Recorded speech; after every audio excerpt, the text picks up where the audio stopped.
पत्नी का पत्र। लेखक रवींद्रनाथ जी।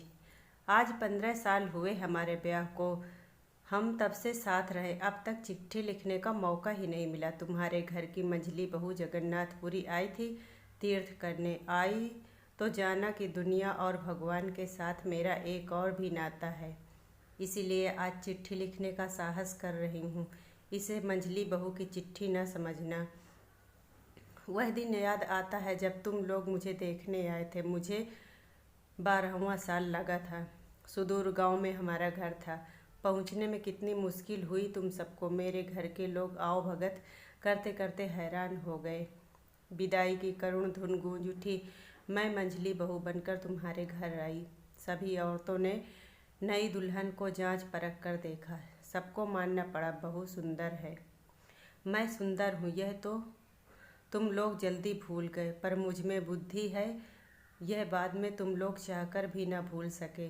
माँ कहती थी औरत के लिए तेज दिमाग भी एक बला है, लेकिन मैं क्या करूँ।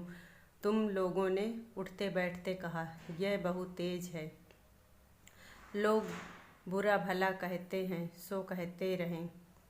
मैंने सब साफ कर दिया। मैं छिप छिप कर कविता लिखती थी। कविताएं थी तो मामूली, लेकिन उनमें मेरी अपनी आवाज़ थी। वे कविताएं तुम्हारे रीति रिवाजों के बंधनों से आज़ाद थी। मेरी नन्ही बेटी को छीनने के लिए मौत मेरे बहुत पास आई। उसे ले गई पर मुझे छोड़ गई। माँ बनने का दर्द मैंने उठाया, पर माँ कहलाने का सुख न पा सकी। इस हादसे को भी पार किया। फिर से जुट गई रोज़मर्रा के कामकाज में। गाय भैंस सानी पानी में लग गई। तुम्हारे घर का माहौल रूखा और घुटन भरा था। यह गाय भैंस ही मुझे अपने से लगते, इसी तरह शायद जीवन बीत जाता। आज का यह पत्र लिखा ही नहीं जाता, लेकिन अचानक मेरी गृहस्थी में जिंदगी का एक बीज आ गिरा। यह बीज जड़ पकड़ने लगा और गृहस्थी की पकड़ ढीली होने लगी। जेठानी जी की बहन बिंदु अपने माँ के गुजरने पर हमारे घर आ गई। मैंने देखा तुम सभी परेशान थे। जेठानी के पीहर की लड़की न रूपवती न धनवती। जेठानी दीदी इस समस्या को लेकर उलझ गई। एक तरफ बहन का प्यार तो एक तरफ ससुराल की नाराजगी। अनाथ लड़की के साथ ऐसा रूखा व्यवहार होते देख मुझसे रहा ना गया। मैंने बिंदु को अपने पास जगह दी। जेठानी दीदी ने चैन की सांस ली। अब गलती का सारा बोझ मुझ पर आ पड़ा। पहले पहले मेरा स्नेह पाकर बिंदु सकुचाती थी, पर धीरे धीरे वह मुझसे बहुत प्यार करने लगी। बिंदु ने प्रेम का विशाल सागर मुझ पर उड़ेल दिया। मुझे कोई इतना प्यार और सम्मान दे सकेगा, मैंने सोचा ही नहीं था। बिंदु को जो प्यार दुलार मुझसे मिला, वह तुम लोगों को फूटी आंख ना सुहाया। याद आता है वह दिन जब बाजूबंद गायब हुआ। बिंदु पर चोरी का इल्ज़ाम लगाने में तुम लोगों ने पल भर की झिझक न की। बिंदु के बदन पर जरा सी लाल घमोरी क्या निकली। तुम लोग झट से बोले चेचक है। किसी इल्ज़ाम का सबूत न था। सबूत के लिए उसका बिंदु होना ही काफ़ी था। बिंदु बड़ी होने लगी, साथ साथ तुम लोगों की नाराज़गी भी बढ़ने लगी। जब लड़की को घर से निकालने की हर कोशिश नाकाम हुई, तब तुमने उसका ब्याह तय कर दिया। लड़के वाले लड़की देखने तक न आए। तुम लोगों ने कहा ब्याह लड़के के घर से होगा, यही उनके घर का रिवाज है। सुनकर मेरा दिल कांप उठा। ब्याह के दिन तक बिंदु अपनी दीदी के पांव पकड़कर बोली, दीदी मुझे इस तरह मत निकालो, मैं तुम्हारी गौशाला में पड़ी रहूँगी, जो कहोगी सो करूँगी। बेसहारा लड़की सिसकती हुई मुझसे बोली, दीदी क्या मैं सचमुच अकेली हो गई हूँ।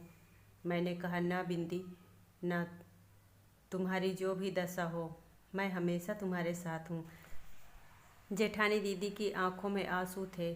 उन्हें रोककर वह बोली, बिंदिया याद रख, पति ही पत्नी का परमेश्वर है।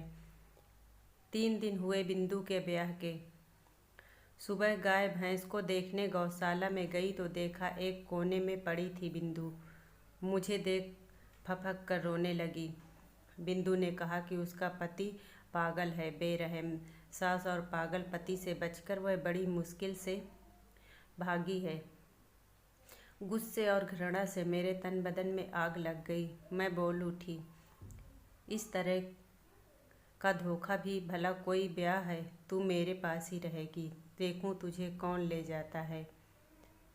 तुम सबको मुझ पर बहुत गुस्सा आया। सब कहने लगे, बिंदु झूठ बोल रही है। कुछ ही देर में बिंदु के ससुराल वाले उसे लेने आ पहुँचे। मुझे अपमान से बचाने के लिए बिंदु खुद ही उन लोगों के सामने आ खड़ी हुई। वो लोग बिंदु को ले गए। मेरा दिल दर्द से चीख उठा। मैं बिंदु को रोक न सकी। मैं समझ गई कि चाहे बिंदु मर भी जाए, वह अब कभी हमारी शरण में नहीं आएगी।